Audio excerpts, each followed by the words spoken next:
छोड़ कहते हैं भाई भक्ति करा करो गणी गणी। और ये समय ये दाव फिर नहीं लगेगा। द्वार धनी के पड़ा रहे और धक्के धनी के खावे, 100 काल झकझोल ही पर द्वार छोड़ ना जावे। इस मार्ग में सफल होने का एक फार्मूला बताया है कि जब ज्ञान हो जाता है, परम संत की पहचान हो जाती है, कहते हैं द्वार धनी के पड़ा रहे और धक्के धनी के खावे, आवे और जावे भगवान के चरणों में। और चाहे कितने ही आपत्ति आप पर काल देवे, जैसे संसारिक, क्योंकि आपने नाम ले लिया, अब धीरे धीरे आपका सब संकट दूर होने लगेंगे। तो आप ऐसा महसूस करोगे कि जैसे कोई आपत्ति आ गई नाम लेने से। नहीं, आपत्ति तक टल रही है आपकी। अगर नाम ना ले रखा होता तो जान जानी थी। आपको कई भक्त मिलते हैं, कहते हैं जी नाम लेने के बाद मैं वहां से छोड़ कर आया हूं, मेरा ऐसी कुछ तकलीफ होगी। भले आदमी, वहां से तो नरक था, सीधा काल था, वो तेरी जान जानी थी। यहाँ आने के बाद तो तेरी जान बच गई छोटे मोटे इस दुख थे। तो क्या कहते हैं कि द्वार धनी के पड़ा रहे और धक्के धनी के खावे, और 100 काल झकझोल ही, काल बीच में बेशक झटके दे पर द्वार छोड़ नहीं जावे।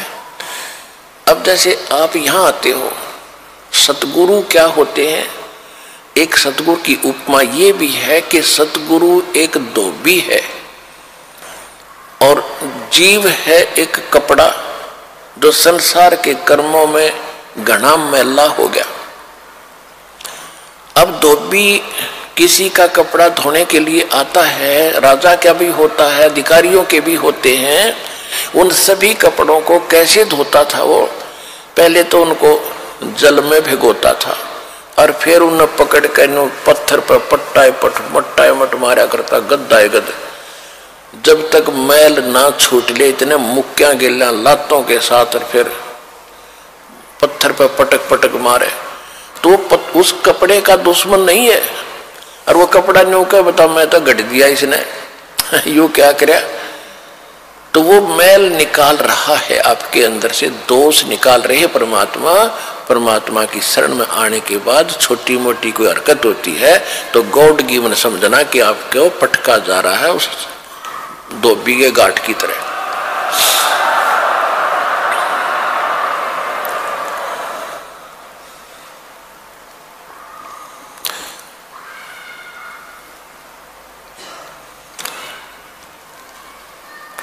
फिर क्या बताया है कि दरस परस नहीं अंतरा पारस,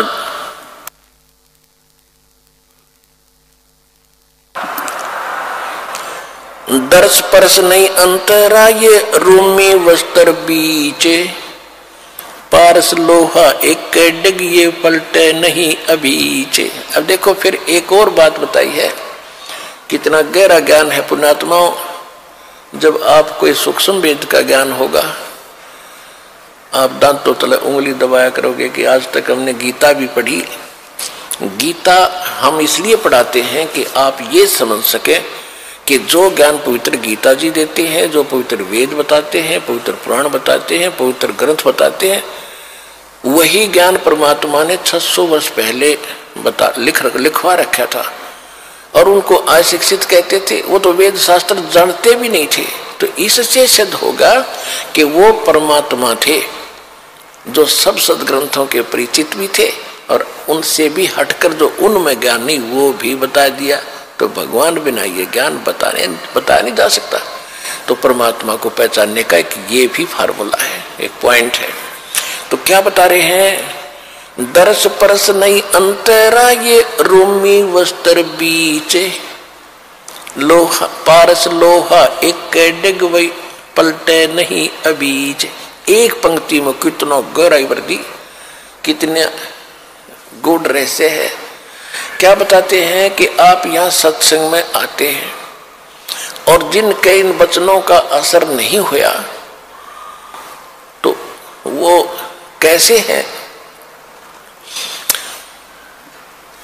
कि चंदन बन में रंग ला दे एक चंदन बन में रंग ला दे, एक बांस बिटम्बी ना सींचे। कोट वर्ष करो संगत संतों की, कोट वर्ष करो संगत संत की, पत्थर का जल में क्या भीजे। एक चंदन बन में रंग ला दे, पर बांस बिटम्बी ना सींचे।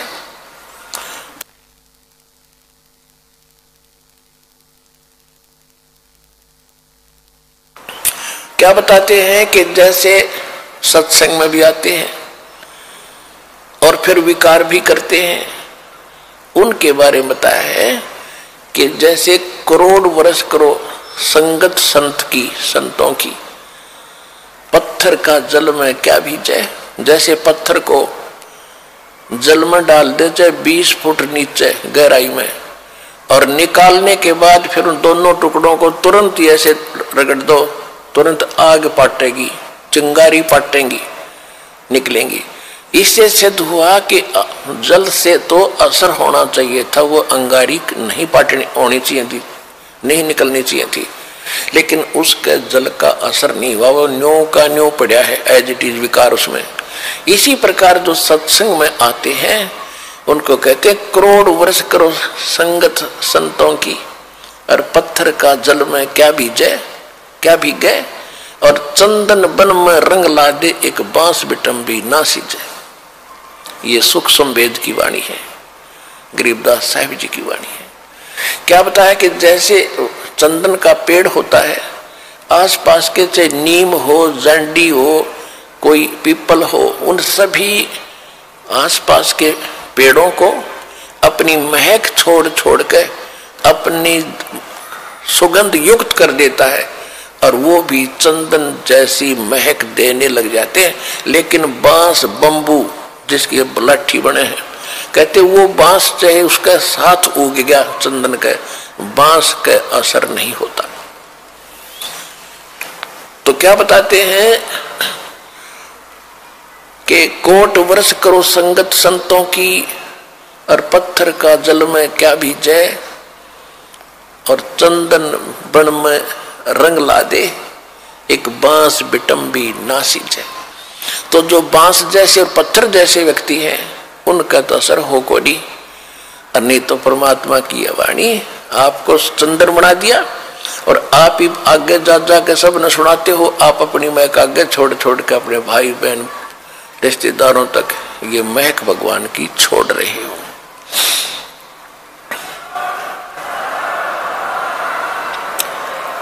अब क्या बताते हैं कि यहां आते भी हैं और सही ढंग से लगते नहीं। उसके विषय में बताया कि दरस परस नहीं अंतरा, और रूमी वस्त्र बीज। जैसे एक पत्थर होता था जिसको पारस पत्थर बोलते हैं, और उस पारस पत्थर में पत्थर जैसा ही होता है, उसकी पहचान नहीं हो सकती। उसकी पहचान यही है कि जिस समय वो लोहे से टच होता है तो पूरे उस लोहे के उस गट्ठे को, जैसे ये गाडर का बिठा दिया किसी कोने में, गाडर होते हैं ना, गाडर आपने देखे कड़ियों की तरह लोहे के गाडर होते हैं लंबे लंबे, एक गाडर का कहीं भी बिठा दिया, टच कर दिया तो पूरे गाडर को सोना बना देता वो। अब क्या कहते हैं कि उस पारस पत्थर और लोहे के बीच में कतीनों साथ साथ रखे हों, और उनके बीच में इतना अंतर हो जैसे पहले रोम से बनकर कपड़ा आता था, बहुत पतला। आवाज नहीं जा रही बाहर।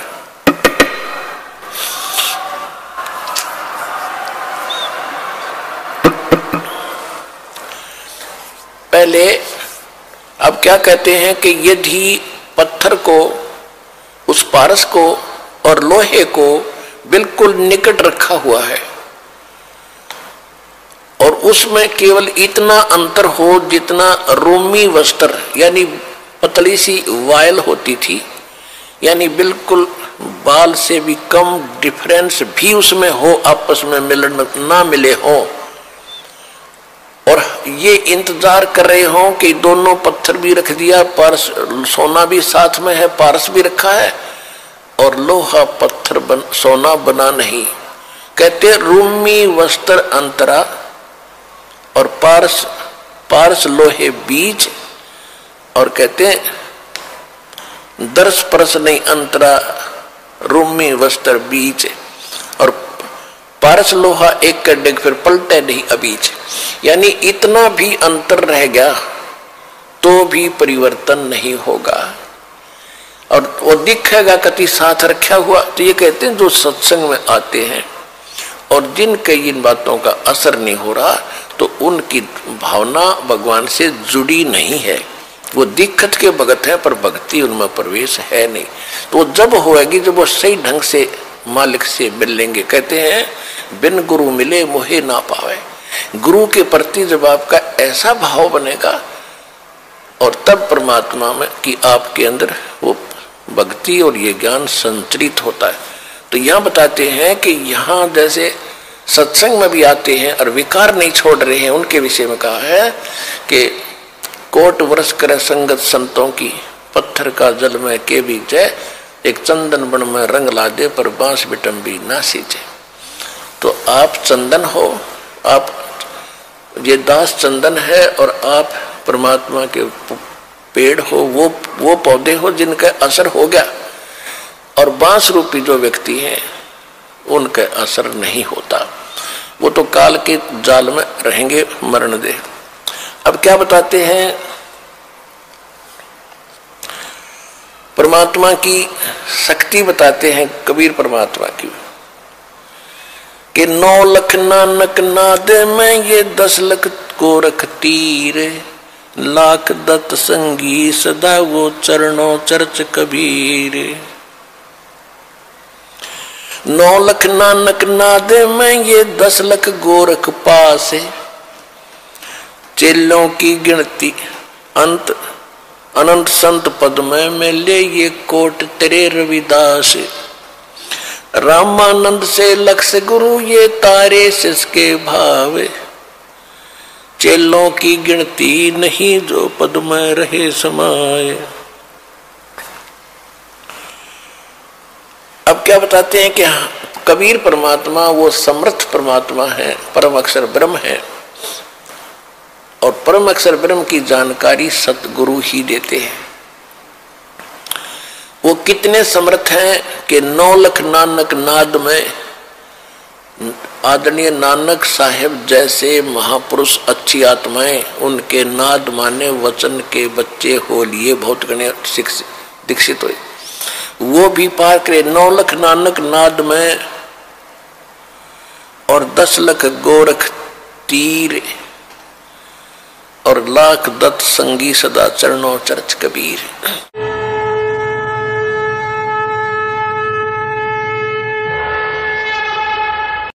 हमसे जुड़े रहने के लिए हमारे YouTube चैनल को सब्सक्राइब करें और नई वीडियो की नोटिफिकेशन के लिए बेल आइकॉन को दबाएं। अगर आप ये वीडियो Facebook पर देख रहे हैं तो लाइक जरूर करें और ज्यादा से ज्यादा शेयर करें। धन्यवाद।